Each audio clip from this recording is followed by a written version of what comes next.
Hello everyone. आज का topic है electric field due to electric dipole.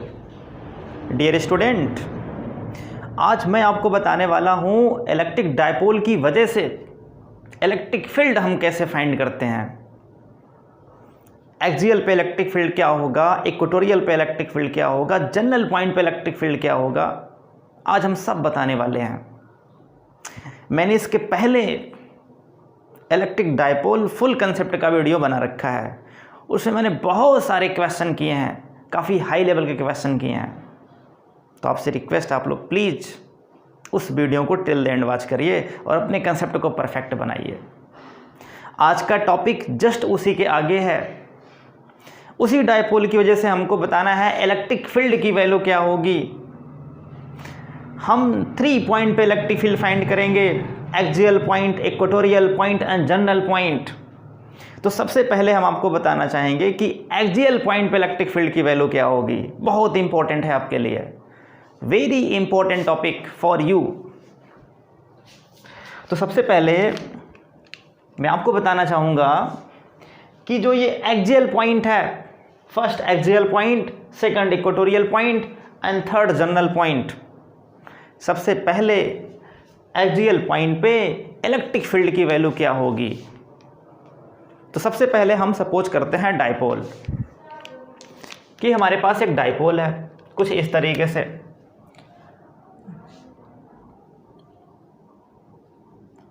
Dipole में 2 चार्जेस होते हैं। मैं ये मान के चल रहा हूं कि आप डाइपोल के बारे में जानते हैं।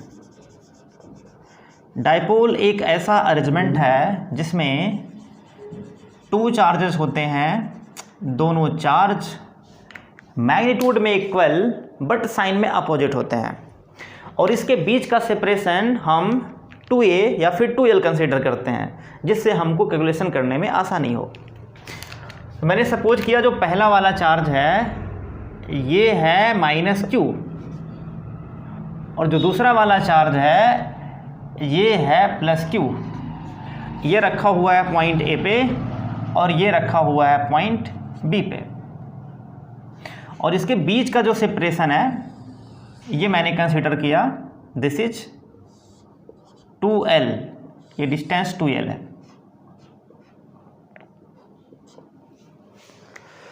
अब अगर आपसे पूछें कि आप बताओ सेंटर ऑफ डाइपोल क्या होगा, डाइपोल का सेंटर कहाँ पे होगा, तो आपको बताया गया है कि इसका जो मिड पॉइंट है डाइपोल का, that is called centre of dipole. ये है डाइपोल का सेंटर,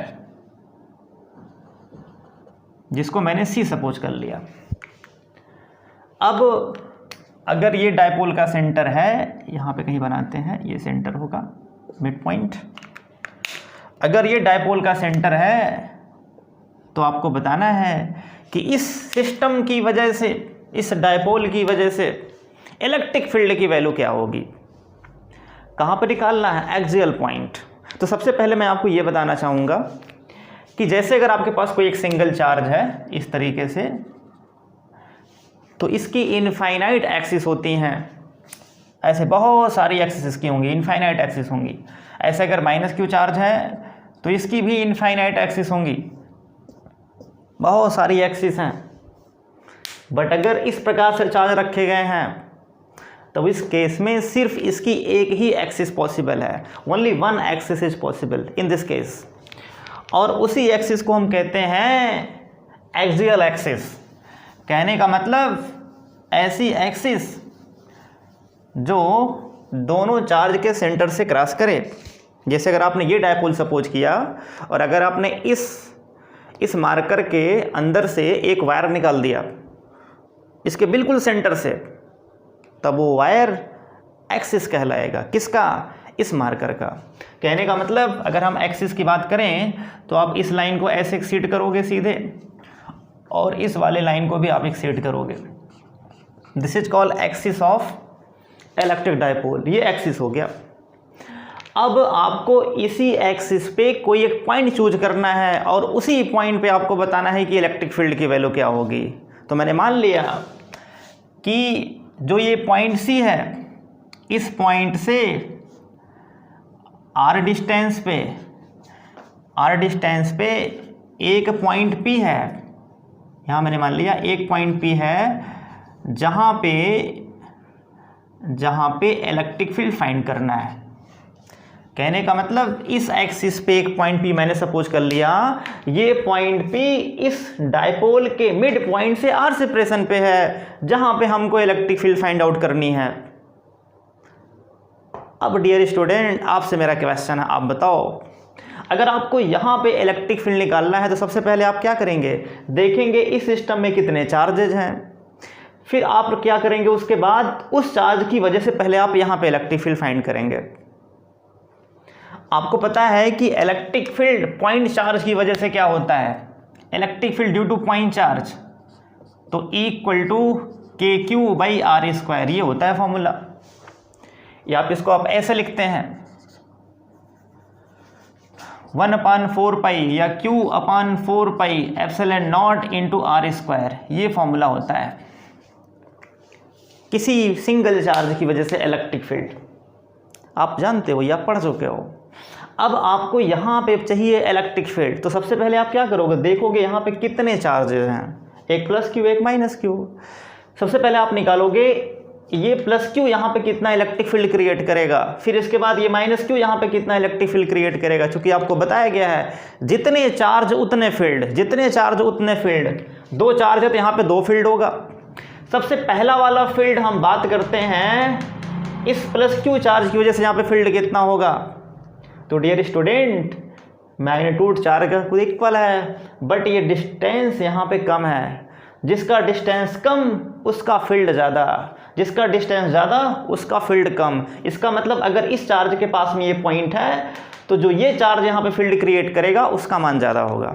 मैंने मान लिया जो चार्ज क्रिएट कर रहा है यहाँ पे फील्ड, ये है EB, ये EB है, और EB की वैल्यू क्या होगी, तो आपको बताया गया है कि इलेक्ट्रिक फील्ड प्लस से दूर की तरफ होता है, तो ये हो गया EB इलेक्ट्रिक फील्ड। अब इस नेगेटिव चार्ज की वजह से भी यहाँ पे इलेक्ट्रिक फील्ड होगा, और उसकी वैल्यू अगर मैंने मान लिया कि पॉइंट A की वजह से यहाँ पे EA है, तो उस EA की वैल्यू क्या होगी, माइनस की वजह से माइनस की ओर। कहने का मतलब यहाँ जो इलेक्ट्रिक फील्ड होगा ये बिल्कुल माइनस की ओर होगा। और आपको एक बात और ध्यान रखना जो बहुत इंपॉर्टेंट है, मैंने यहाँ पे मैग्नीट्यूड ज़्यादा दिखाया, यहाँ पे मैग्नीट्यूड मैंने छोटा दिखाया है। मैग्नीट्यूड का मतलब क्या हुआ, लेंथ ऑफ द एरो। अगर लेंथ ऑफ द एरो ज़्यादा होगा तो मैग्नीट्यूड ज़्यादा होगा, अगर लेंथ ऑफ द एरो छोटा होगा तो मैग्नीट्यूड छोटा होगा। क्योंकि आपको पता है कि जो EB की वैल्यू है ये EA से ज़्यादा है, ये आप जानते हो। क्यों जानते हो, क्योंकि R की वैल्यू जहाँ पे ज़्यादा वहाँ पे इलेक्ट्रिक फील्ड की वैल्यू कम। अब यहाँ पे आप देख रहे हो इस पॉइंट पे 2 इलेक्ट्रिक फील्ड है, दोनों एक दूसरे के एंटी पैरेलल है। तो अब नेट आप कैसे निकालोगे, नेट आप कैसे निकालोगे, तो आपको बताना है P पॉइंट पे नेट इलेक्ट्रिक फील्ड की वैल्यू क्या होगी। तो यहाँ पे दोनों एंटी पैरेलल हैं, जब दोनों एंटी पैरेलल होते हैं तो मैग्नीट्यूड हम कैसे निकालते हैं, दोनों का डिफरेंस कर देते हैं। कहने का मतलब अगर हम पूछें आपसे कि net electric field at point P पे क्या होगा, net electric field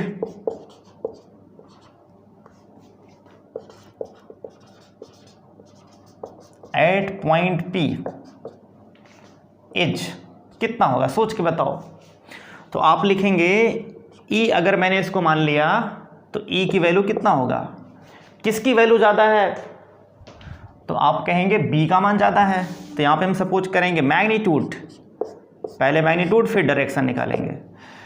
mod of E की वैल्यू होगा mod of EB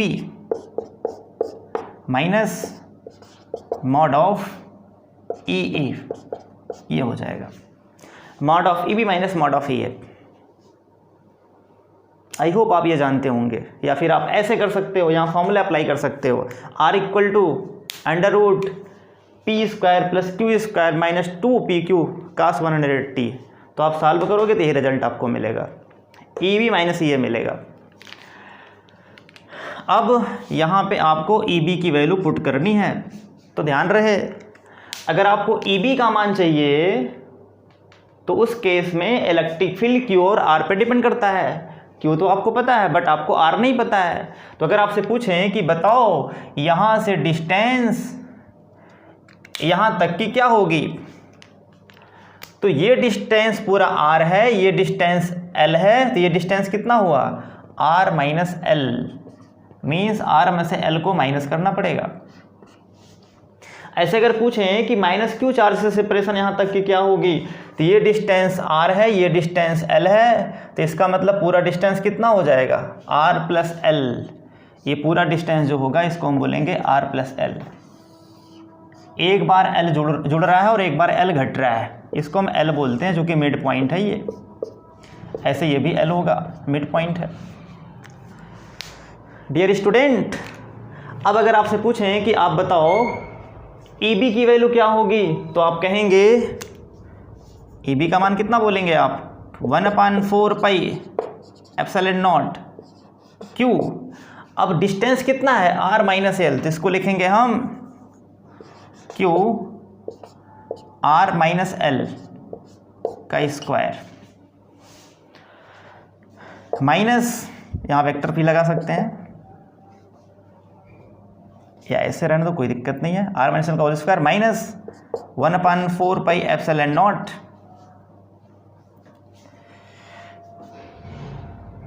Q divide by. अब आपको बताना है कि जो ई है ये इस माइनस क्यू की वजह से यहाँ पे इलेक्ट्रिक फील्ड है, तो इस ई ए की वैल्यू क्या होगी, तो आप कहेंगे 1/4 epsilon naught Q divide by R plus L mod का होल स्क्वायर। ये हो गया कंसेप्ट।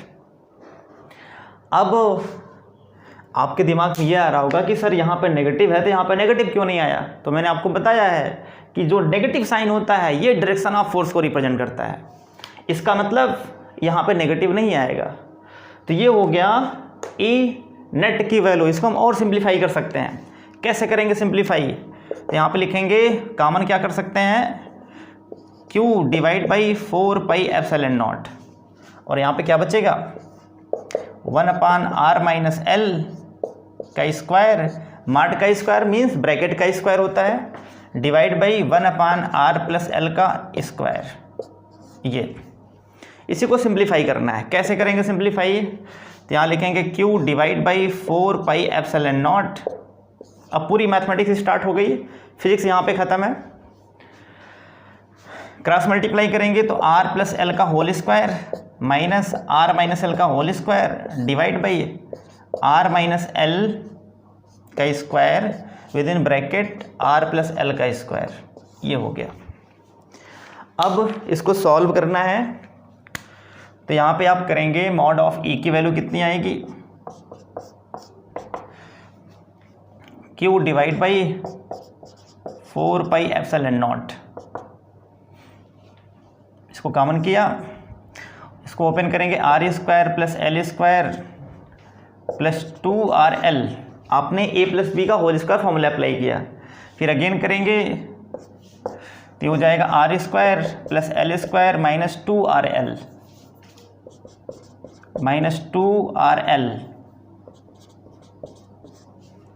डिवाइड बाई, इसको हम लिख सकते हैं R minus L into R plus L का whole square, R minus L within bracket are plus L, फिर से ब्रैकेट लगाया बड़ा सा स्क्वायर कर दिया। अगर हम नेगेटिव साइन ओपन करेंगे, अगर ब्रैकेट को ओपन करेंगे तो आर स्क्वायर नेगेटिव होगा, एल स्क्वायर नेगेटिव होगा, और ये जो माइनस 2RL ये प्लस हो जाएगा, तो R square cancel out, L square cancel out, तो क्या बचेगा मॉड ऑफ ई की value Q divide by 4 pi epsilon naught, या एक बार मैं और कर देता हूँ, R square plus L square plus 2RL minus R square minus L square plus 2RL divide by R square minus L square का होल स्क्वायर। चूँकि ये A minus B into A plus B है, जब हम इसको solve करेंगे तो A square minus B square वाले फॉर्मूले से ये R square minus L square का होल स्क्वायर हो जाएगा। अब ये यहाँ से कट गया, ये भी यहाँ से कट जाएगा, तो आपको क्या मिलेगा मॉड ऑफ ई की वैल्यू, इसको हम ई लिख सकते हैं, मॉड ऑफ ई को ई लिख सकते हैं, तो Q divide by 4 pi epsilon naught, और यहाँ पुट करेंगे हम 4RL divide by R square minus L square का होल स्क्वायर। अब हम इस फॉर्मूले को क्या लिख सकते हैं, फर्दर हम इसको लिख सकते हैं कैसे, अगर मैंने 2 को बाहर कर लिया और लिखा 2L इंटू, एक मिनट, मैंने अगर क्या किया 2R को बाहर किया और यहाँ लिख दिया 2L इंटू क्यू, कहने का मतलब 2 यहाँ से बाहर, 2R को बाहर, Q को इसके साथ कर दिया और डिवाइड बाई यहाँ लिखा 4 pi epsilon not R square minus L square का होल स्क्वायर। अब इसके स्थान पे क्या लिख सकते हैं, तो आंसर है P। क्यों, क्योंकि आपको बताया गया है कि जो इलेक्ट्रिक डायपोल मोमेंट होता है ये product of either charge and separation between them होता है, कोई एक चार्ज उसके बीच का डिस्टेंस। इसका मतलब यहाँ पर 2L मल्टीप्लाई क्यू कर देंगे तो ये हो जाएगा P। तो ये फॉर्मूला क्या बन जाएगा, E की वैल्यू हो जाएगा 2PR divide by 4 pi epsilon not R square minus L square का होल स्क्वायर। ये आपने इलेक्ट्रिक फील्ड फाइंड आउट कर लिया। अभी आपने सिर्फ क्या निकाला है, ओनली मैग्नीट्यूड। अब डायरेक्शन आप कैसे डिसाइड करेंगे, पूरी मैथमेटिक्स है, आप डायरेक्शन कैसे डिसाइड करेंगे। तो डियर स्टूडेंट, यहाँ पे EB का मान EA से ज़्यादा है, इसका मतलब जो यहाँ पे नेट होगा इलेक्ट्रिक फील्ड वो किधर होगा, जो यहाँ पे नेट इलेक्ट्रिक फील्ड होगा ये EB की डायरेक्शन में होगा। और यहाँ पे कौन सी वेक्टर क्वांटिटी है, तो आंसर है P, यहाँ पे वेक्टर क्वांटिटी है, क्योंकि P यहाँ पे है इलेक्ट्रिक डायपोल मोमेंट। इसका मतलब जो P का डायरेक्शन होगा वही E का डायरेक्शन होगा। तो P का डायरेक्शन किधर है, माइनस से प्लस की तरफ, ये डायरेक्शन है P की, वेक्टर P की ये डायरेक्शन है। इसका मतलब वेक्टर P की डायरेक्शन में अगर E नेट है तो अगर इसको वेक्टर के फॉर्म में लिखना है तो क्या लिखेंगे हम, अगर आप वेक्टर के फॉर्म में लिखेंगे तो आपको लिख देना है 2 vector PR divide by 4 pi epsilon not R square minus L square का होल स्क्वायर, आपको ये कर देना है। आई होप आप समझ गए होंगे। तो सबसे पहले आपने मैग्नीट्यूड निकाला और फिर लास्ट में डायरेक्शन को डिसाइड कर दिया। डायरेक्शन को आपने कैसे डिसाइड किया, तो आपने देखा कि जो EB है, EB इसकी डायरेक्शन डायपोल की डायरेक्शन में है, इसलिए जो नेट इलेक्ट्रिक फील्ड आएगा ये EB की डायरेक्शन में होगा और यही डायरेक्शन इलेक्ट्रिक डायपोल मोमेंट की भी है। इसका मतलब electric dipole moment and net electric field दोनों पैरेलल हैं। अगर कोई पूछे कि बताओ एक्सियल पॉइंट पे इलेक्ट्रिक फील्ड और डायपोल मोमेंट के बीच का वेक्टर, बीच का एंगल क्या होता है, तो आप कहेंगे 0। इसका मतलब E पैरेलल किसके हो गया, P के हो गया। इसका मतलब क्या हुआ, दैट इज थीटा बराबर 0। थीटा किसके बीच का एंगल है, theta is the angle between E and P। E and P ये बहुत ही इंपॉर्टेंट टॉपिक है, थर्ड वाले केस में ये आपसे क्वेश्चन पूछा जाएगा, इसलिए अभी आप याद रखो कि एक्सियल वाले केस में जो नेट इलेक्ट्रिक फील्ड होती है वो बिल्कुल P के पैरेलल होता है, इसलिए थीटा बराबर 0 होता है। थीटा किसके बीच का एंगल है, तो आप कहेंगे E एंड P के बीच का एंगल है। तो आई होप आप समझ गए होंगे, ये एक्सियल वाला केस है, हाँ बिल्कुल क्लियर है। अब यहाँ पे हम एक केस क्रिएट कर रहे हैं, एक छोटा सा केस मैं यहाँ पे क्रिएट कर रहा हूँ जिसको हम कहते हैं स्पेशल केस। क्या होगा स्पेशल केस, ध्यान दो। स्पेशल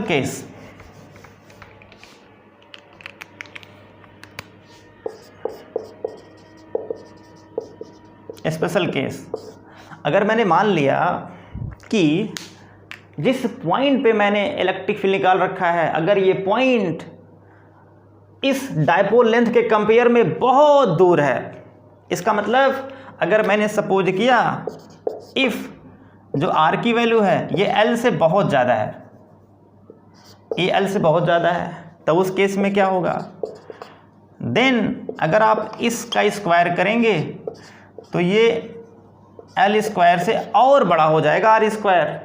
तब उस केस में आप क्या कर सकते हैं, सो L square can be neglected, इसको हम हटा सकते हैं। जहाँ पे L स्क्वायर है इसको हम हटा सकते हैं, यहाँ पे 0 कर सकते हैं। इसका मतलब फॉर्मूला क्या बन जाएगा, फॉर्मूला जो आपको मिलेगा E की वैल्यू ये हो जाएगा 2PR divide by 4 pi epsilon naught और यहाँ लिखेंगे R स्क्वायर का होल स्क्वायर। तो r की पावर 4 होगा और एक r यहाँ से कैंसिल आउट हो जाएगा, तो आपको मिलेगा 2p divide by 4πε0 into R cube. ये फॉर्मूला बन गया। या इसको हम शॉर्ट में क्या लिखेंगे, E एक्सियल बराबर 2pk divide by R cube. 2pk, pk 2pk, k का मतलब 1/4πε0। मैंने मान रखा है कि यहाँ जो मीडियम है वो फ्री स्पेस है, वैक्यूम है या फिर एयर है, क्योंकि सबका डाइलेक्ट्रिक कांस्टेंट अप्रॉक्सीमेट 1 होता है। तो ऐसा मैंने स्टार्टिंग में एज्यूम कर रखा है। तो आई होप आप समझ गए होंगे कि एक्सियल पे जो इलेक्ट्रिक फील्ड होती है उसका मान 2pk/r³ होता है। अब आगे हम निकालते हैं इक्वेटोरियल पे। डियर स्टूडेंट, अब हम इलेक्ट्रिक डाइपोल की वजह से उसके इक्वेटोरियल पॉइंट पे हम net electric field find out करेंगे। सबसे पहले मैंने सपोज किया कि ये हमारे पास एक डाइपोल है जिसमें 2 चार्ज होते हैं, दोनों चार्ज मैग्नीट्यूड में इक्वल बट साइन में अपोजिट होते हैं। पॉइंट ए पे चार्ज प्लस क्यू है, पॉइंट बी पे चार्ज माइनस क्यू है, और सी इस डाइपोल का सेंटर है। इस डाइपोल की जो लेंथ है ये 2l है। अब आपको बताना है इक्वेटोरियल पॉइंट पे इलेक्ट्रिक फील्ड की वैल्यू क्या होगी, किसी पॉइंट पे इलेक्ट्रिक फील्ड की वैल्यू क्या होगी। तो डियर स्टूडेंट, जो यहाँ पे इक्वेटोरियल प्लेन होगा, पहले हम उसको मैं आपको बताना चाहूँगा कि ये होगा इक्वेटोरियल प्लेन। कहने का मतलब ऐसा प्लेन जो इस वाइट बोर्ड से 90 एंगल पे हो, उसको हम कहते हैं इक्वेटोरियल प्लेन। मतलब ऐसा प्लेन जो पॉइंट सी से क्रॉस करे लेकिन इस वाइट बोर्ड से 90 एंगल पे हो। अब आप चाहे ऐसे प्लेन सपोज करो, चाहे ऐसे प्लेन सपोज करो, चाहे आप जैसे प्लेन सपोज करो। कहने का मतलब अगर आपने ये सपोज किया डाइपोल लेंथ है, तब आप चाहे प्लेन ऐसे मानो, चाहे प्लेन ऐसे मानो, चाहे प्लेन ऐसे मानो, ये सारे प्लेन क्या रिप्रेजेंट कर रहे हैं, इस बिल्कुल वाइट बोर्ड से 90 एंगल पे। और उस प्लेन पे हर एक पॉइंट इक्वेटोरियल पॉइंट कहलाएगा। और उस प्लेन पर अगर आपने कोई एक लाइन ड्रॉ किया तब उसको हम कहेंगे इक्वेटोरियल लाइन। तो मैंने मान रखा है कि एक ये इक्वेटोरियल लाइन है जो डाइपोल के सेंटर से किसी प्लेन पे लाई कर रहा है, डाइपोल के सेंटर से किसी प्लेन पे लाई कर रहा है। ये एक इक्वेटोरियल लाइन है। आई होप आप समझ गए होंगे। जैसे ये प्लेन है, आपने इस पे एक लाइन ऐसे ड्रॉ कर दिया तो बिल्कुल 3 डायमेंशन फिगर है, इस तरीके से है ये।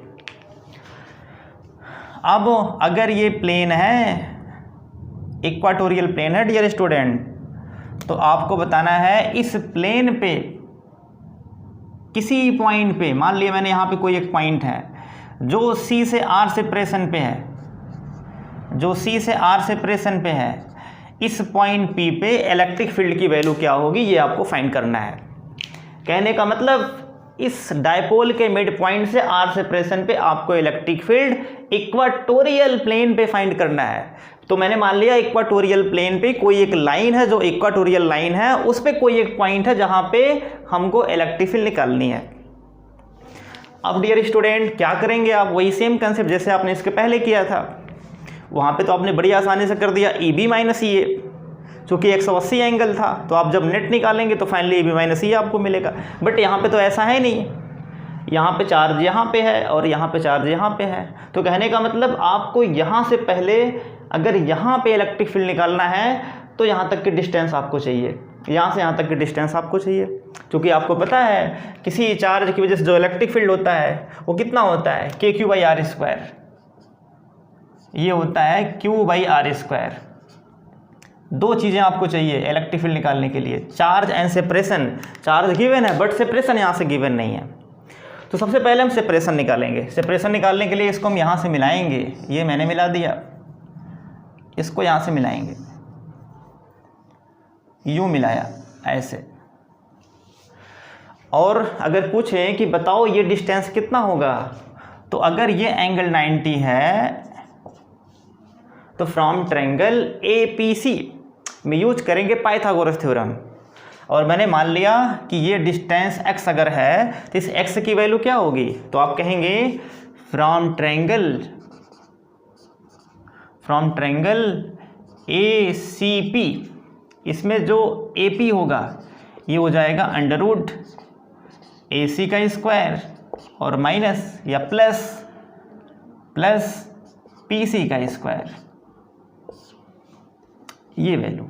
अब अगर हम यहाँ पुट करेंगे इसके स्थान पे L, ये L डिस्टेंस होगा, पूरा 2L है, हाफ हो जाएगा L, तो आपको मिलेगा R square plus L square, मतलब X की वैल्यू कितनी आ जाएगी, R square plus L square का स्क्वायर रूट।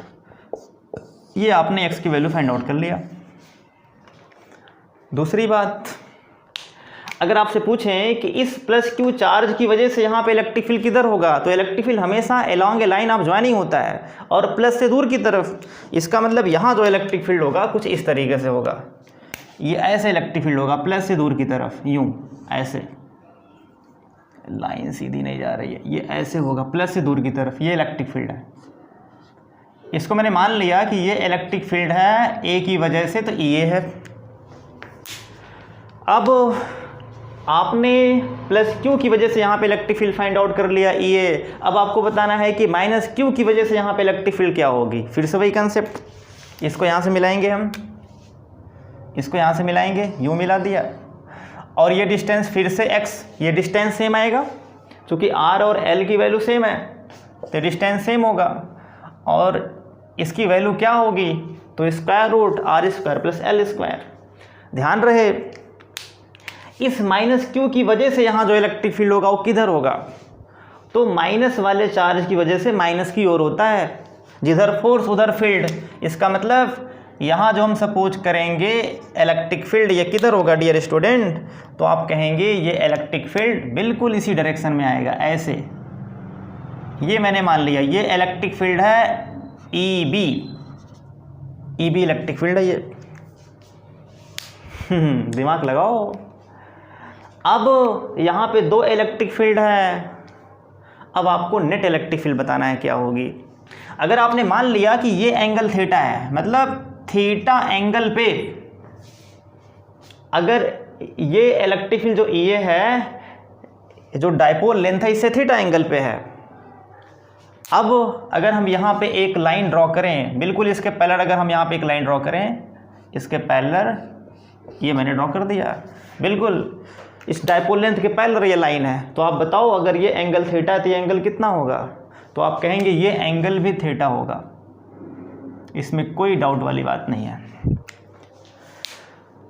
और अगर ये एंगल थीटा है और अगर ये भी एंगल थीटा है, तो डियर स्टूडेंट ये भी एंगल कितना हो जाएगा, ये भी एंगल थीटा होगा। कहने का मतलब ये पूरा जो एंगल है EA और EB के बीच का, ये 2 थीटा है। थीटा क्या है, किसके बीच का एंगल है, तो आप कहेंगे थीटा, ये एजम्पशन है, आपने सपोज किया हुआ है, डाइपोल लेंथ और एक्स के बीच का एंगल, यहाँ पे थीटा आपने लेट किया हुआ है। कहने का मतलब इलेक्ट्रिक फील्ड, और आप कह सकते हैं कि जो इलेक्ट्रिक फील्ड है और जो इलेक्ट्रिक डाइपोल है उसके बीच का एंगल थीटा यहाँ पे है।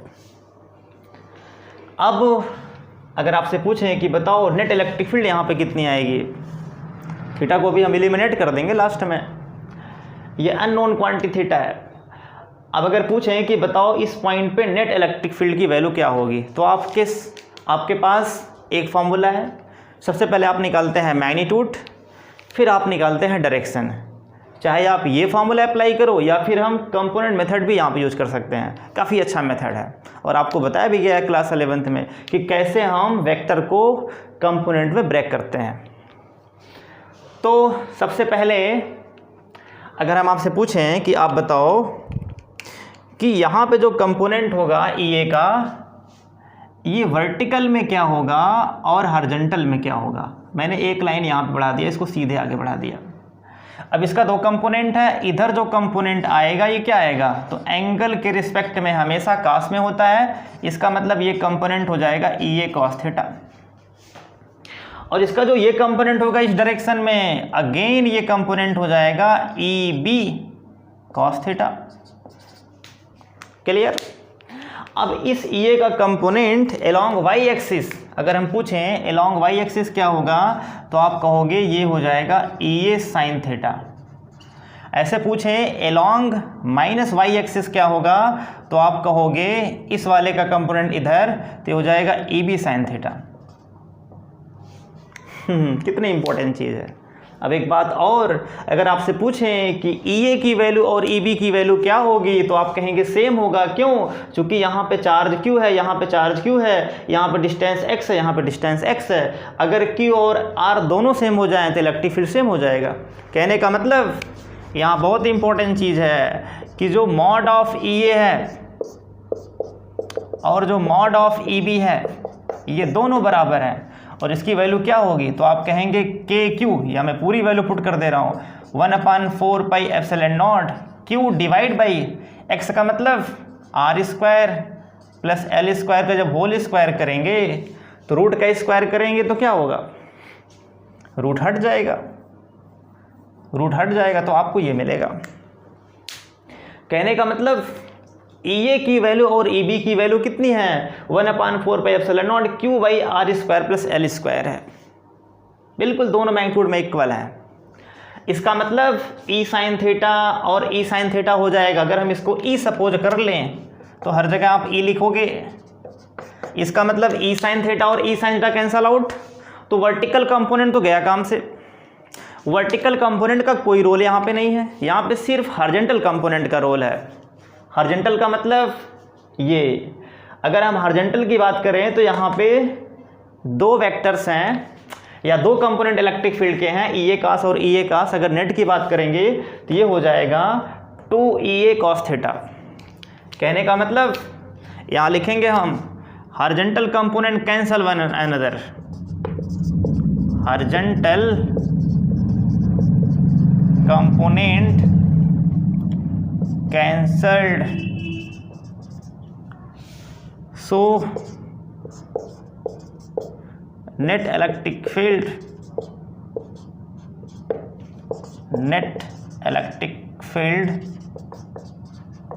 at point P इज कितना होगा भाई बताओ।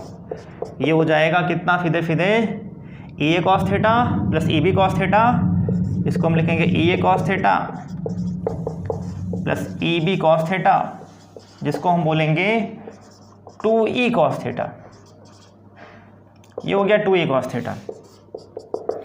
अब आपको क्या करना है भाई, e की वैल्यू आपको मालूम है, कास थीटा की वैल्यू भी हम फाइंड कर सकते हैं, क्योंकि थीटा यहाँ पे कैसी क्वांटिटी है, थीटा मैंने सपोज किया हुआ है, थीटा को हटाना है। इसका मतलब अब अगर पूछें कि बताओ कास थीटा की वैल्यू क्या होगी, तो आप कहेंगे फ्रॉम ट्रायंगल कौन सा, ए सी पी। अगर पूछे बताओ यहाँ से काफ थीटा कितना होगा, तो आपका आंसर होगा बेस अपॉन हाइपोटेनियस। इसका मतलब L divide by X, L divide by X, या लिख सकते हैं L divide by under root X से लिखो, कोई दिक्कत नहीं है, एल डिवाइड बाई एक्स ये हो जाएगा कॉस थीटा की वैल्यू।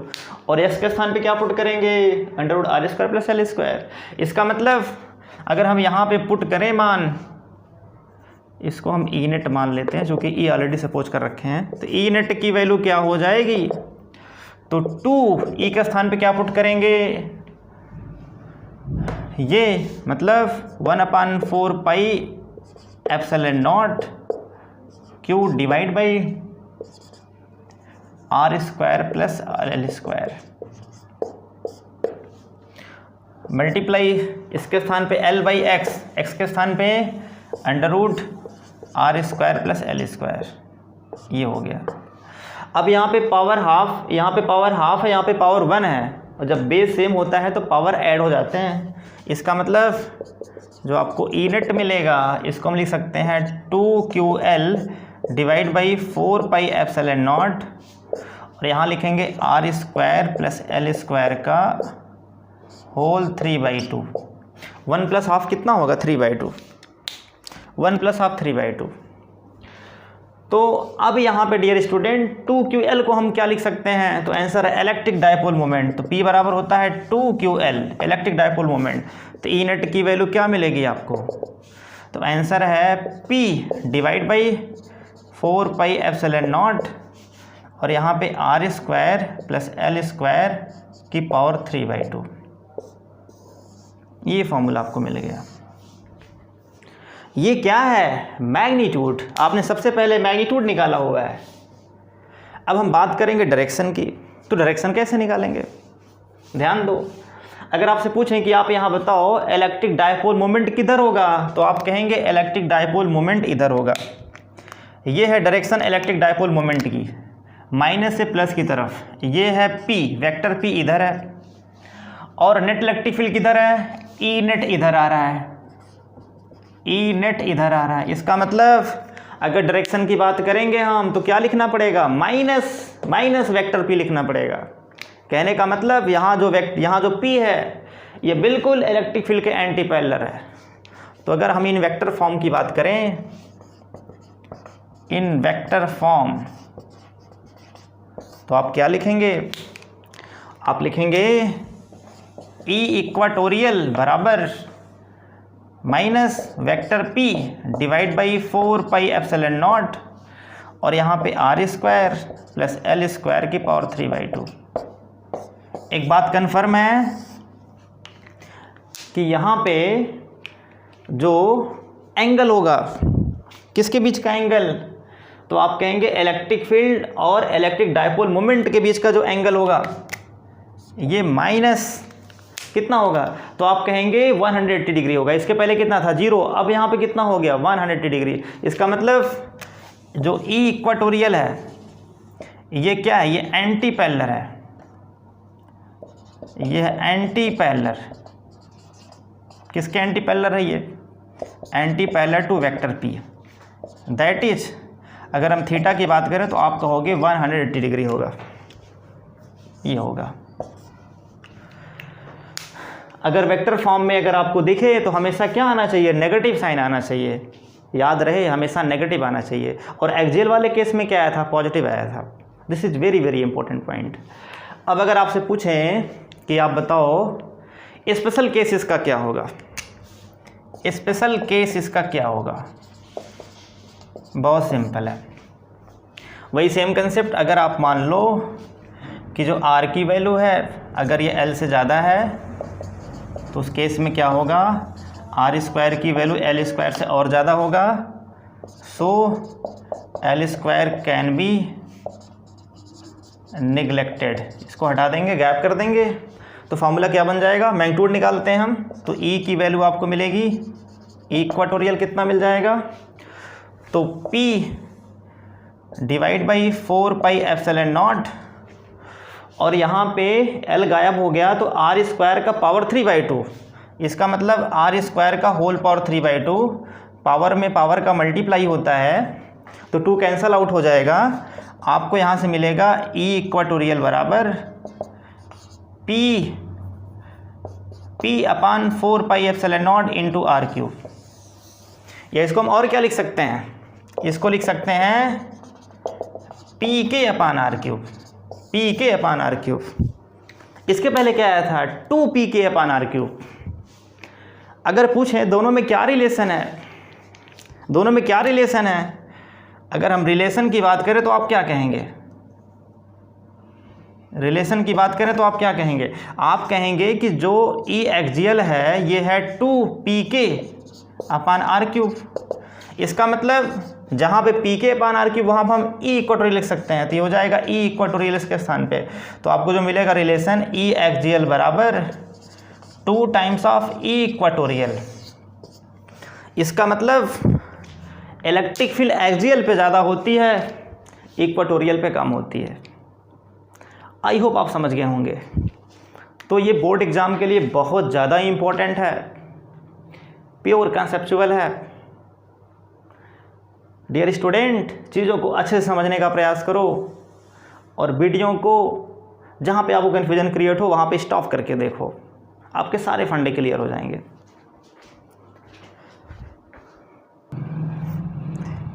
नेक्स्ट टॉपिक है जनरल पॉइंट। अब आपको बताना है डियर स्टूडेंट कि जो जनरल पॉइंट है वहाँ पे इलेक्ट्रिक फील्ड की वैल्यू क्या होगी, और ये काफ़ी कॉम्प्लिकेटेड भी है। तो आप इसको आराम से देखो और पूरी एन्जॉयमेंट के साथ देखो, बिल्कुल टेंशन नहीं। जैसे ये एक डायपोल है, ये -q है, ये +q है, इसके बीच का सेपरेशन आपने हमेशा कितना सपोज किया है, तो वही सेम कंसेप्ट, इसके बीच का सेपरेशन है 2L, बीच का सेपरेशन है इसके 2L। डियर स्टूडेंट, अब आपको बताना है कि जनरल पॉइंट का मतलब किसी एंगल थीटा, किसी एंगल थीटा पे अगर कोई पॉइंट P है इस डायपोल के एक्सिस से, तब उस केस में वहाँ पे इलेक्ट्रिक फील्ड की वैल्यू क्या होगी, आपको ये फाइंड करना है। इसका मतलब मैंने मान लिया कि यहाँ से थीटा एंगल पे, यहाँ से थीटा एंगल पे यहाँ पे कोई एक पॉइंट P है, बिल्कुल ऐसे थीटा एंगल पे, ये मैंने मान लिया, ये एक पॉइंट P है जो यहाँ से थीटा एंगल पे है, ये है डायपोल की direction, this is the P, ये वेक्टर P है, डायपोल की डायरेक्शन है। इस डायपोल, ये डायपोल है वेक्टर P,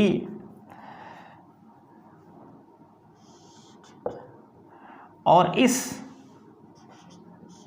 डायपोल से थीटा एंगल पे r डिस्टेंस पे कोई एक पॉइंट P है, इस डायपोल से थीटा एंगल पे r डिस्टेंस पे कोई एक पॉइंट P है।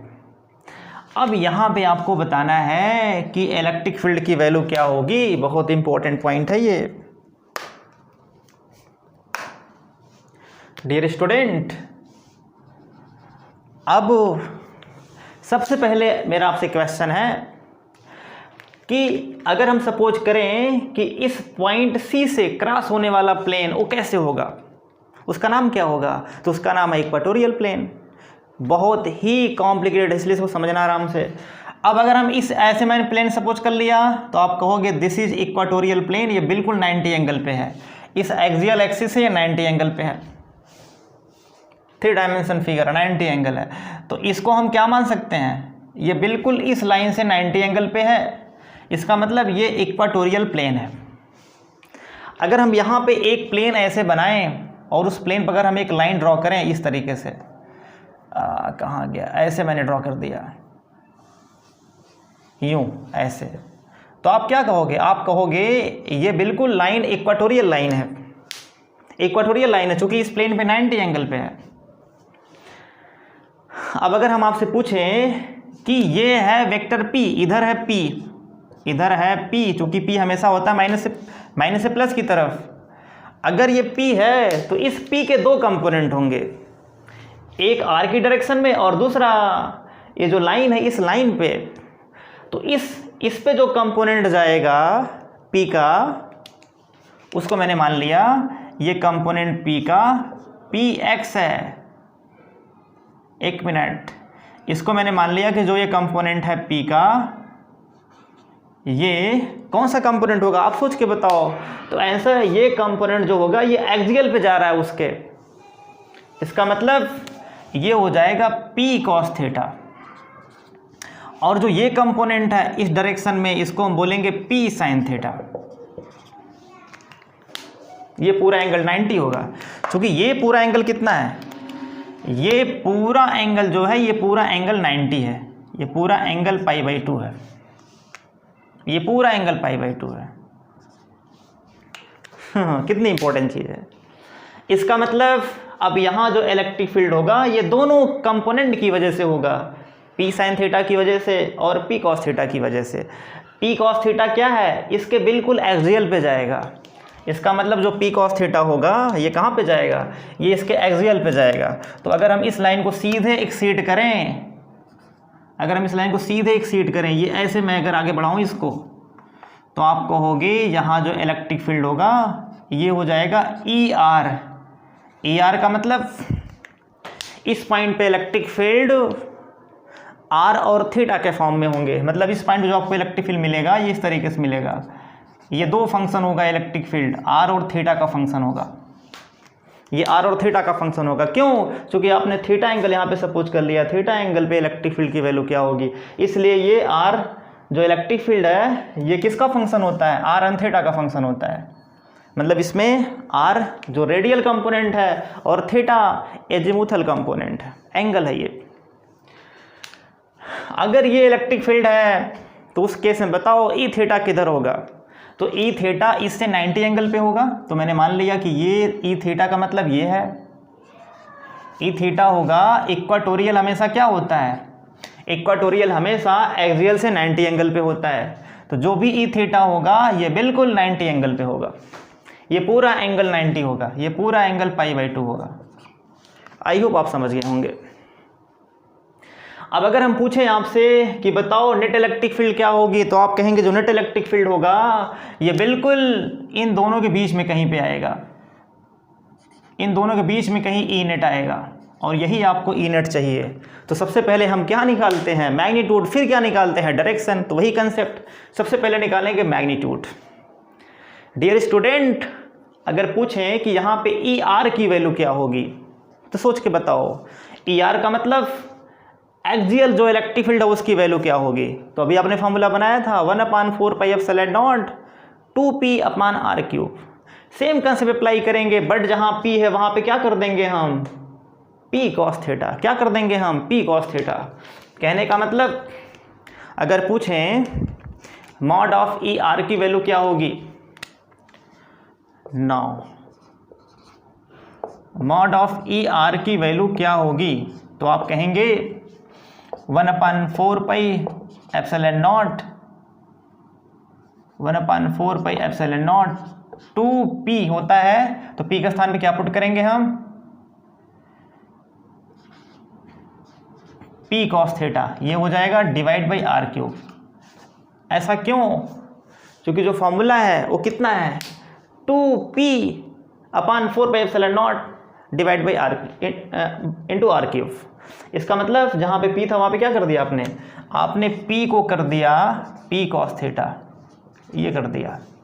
ऐसे अगर पूछें कि ई थीटा की वैल्यू क्या होगी, मॉड ऑफ ई थीटा कितना होगा, तो आप कहेंगे ये हो जाएगा 1/4πε0, और यहाँ पुट करेंगे हम कितना, तो आंसर है p sin थीटा, यहाँ पे आता है 2 नहीं आता है, /r³। ये आपने निकाल लिया किसकी value, mod of E R और मॉड ऑफ ई थीटा। यहाँ पे भी आपने क्या किया है, p को कर दिया है p sin थीटा, ये p को आपने कर दिया p sin थीटा। फॉर्मूला मैं यहाँ पे लिख दे रहा हूँ जिससे आपको कन्फ्यूजन ना हो।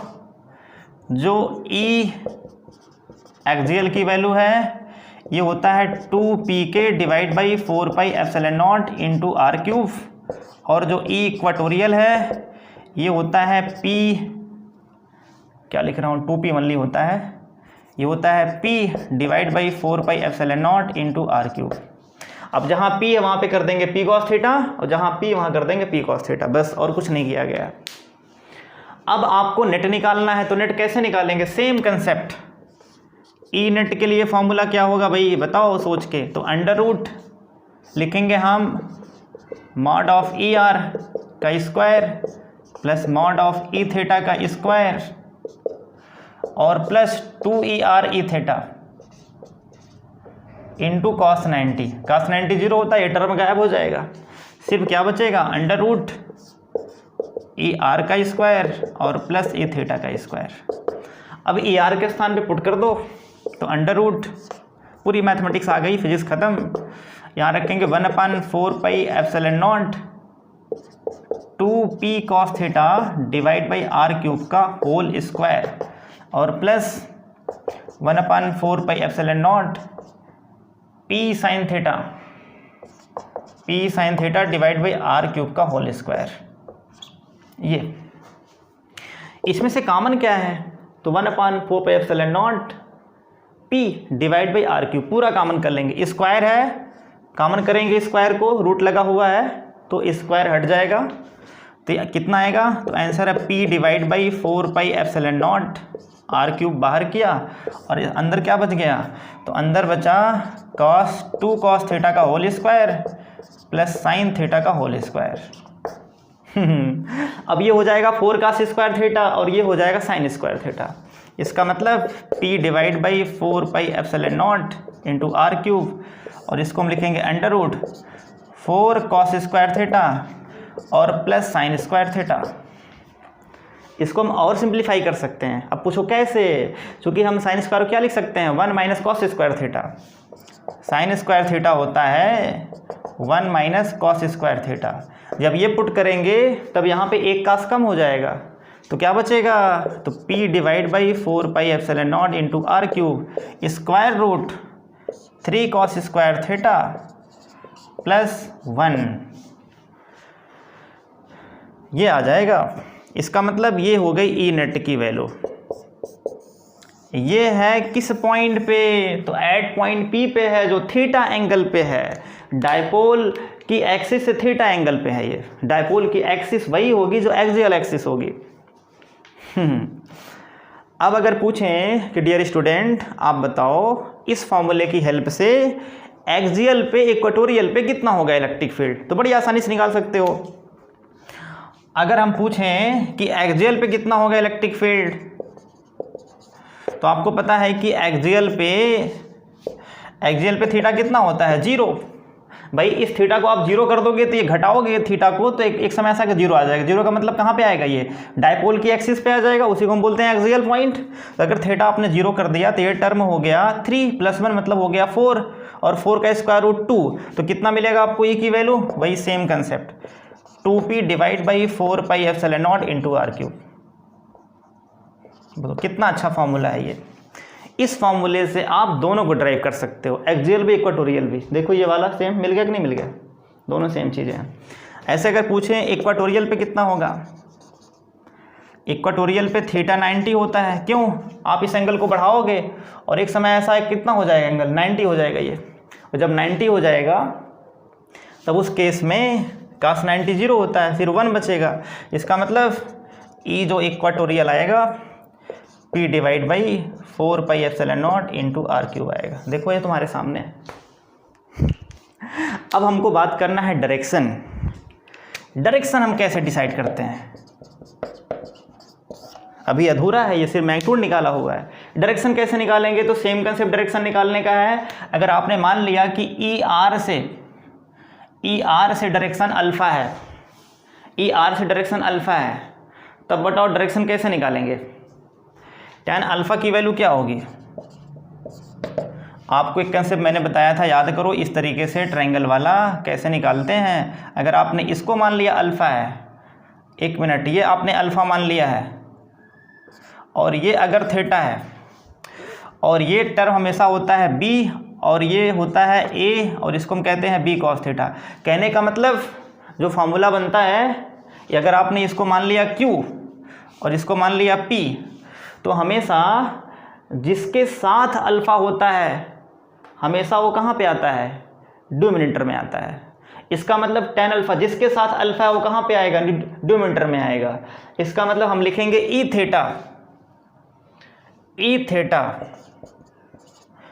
Theta divide by E R plus E theta, एक minute, E theta sine 90 divide by E R plus E theta cos 90। ये हो जाएगा फॉर्मूला। इसका मतलब अब यहाँ से साइन 91 cos 90 0, ये बन जाएगा E theta by E are. ये हुआ tan अल्फ़ा की वैल्यू। अगर ई थीटा का मान पुट करना चाहो तो कितना पुट करेंगे, तो आंसर है 1/4 pi epsilon naught 2p sine theta divide by R cube, और पूरे से डिवाइड करेंगे 1/4 pi epsilon naught 2p cos theta, नहीं p cos theta divide by R cube. तो सब कट जाएगा, यहाँ से बचेगा 2, यहाँ बचेगा 2। इसका मतलब सही कर रहा हूँ बिल्कुल। तो कितना आ जाएगा, ई आर का 2 होता है यार, एक मिनट, यहाँ हो जाएगा p और यहाँ हो जाएगा 2। अब ये कितना आएगा, tan अल्फ़ा की वैल्यू, सब कट जाएगा, साइन अपान कास बचेगा, बाकी सब कट जाएगा, साइन अपान 2 cos बचेगा। इसका मतलब tan थीटा बाई 2, और यहाँ से अल्फ़ा हो जाएगा tan inverse tan theta by 2। ये हो जाएगी डायरेक्शन। कितनी इंपॉर्टेंट चीज़ है। तो डियर स्टूडेंट, आई होप आपका कंसेप्ट क्लियर हो गया होगा। हाँ बिल्कुल। अब यहाँ से डायरेक्शन आप डिसाइड कर सकते हो। अगर थीटा आप रखोगे 90 रखोगे 0 रखोगे तो डायरेक्शन वही आएगा, एक बार 180 आएगा और एक बार कितना आएगा, 0 आएगा। क्योंकि पहले वाले केस में, एक्सियल वाले केस में 0 आया था। इलेक्ट्रिक फील्ड और डाइपोल मोमेंट दोनों सेम डायरेक्शन में थे, और इक्वेटोरियल वाले में एंटी पैरेलल आया था। तो कहने का मतलब ओवरऑल ये टॉपिक है और बहुत ही बेहतरीन टॉपिक है और मैंने बहुत कम समय में इसको कंप्लीट किया हुआ है। आपको कहीं नहीं मिलेगा इस तरीके से, इसलिए आप इस वीडियो को अच्छे से वॉच करके अपने कंसेप्ट को परफेक्ट बनाइए और एग्ज़ाम में अच्छे से करिए। आज के लिए बस इतना ही। हम लोग कल मिलेंगे पूरी एनर्जी के साथ।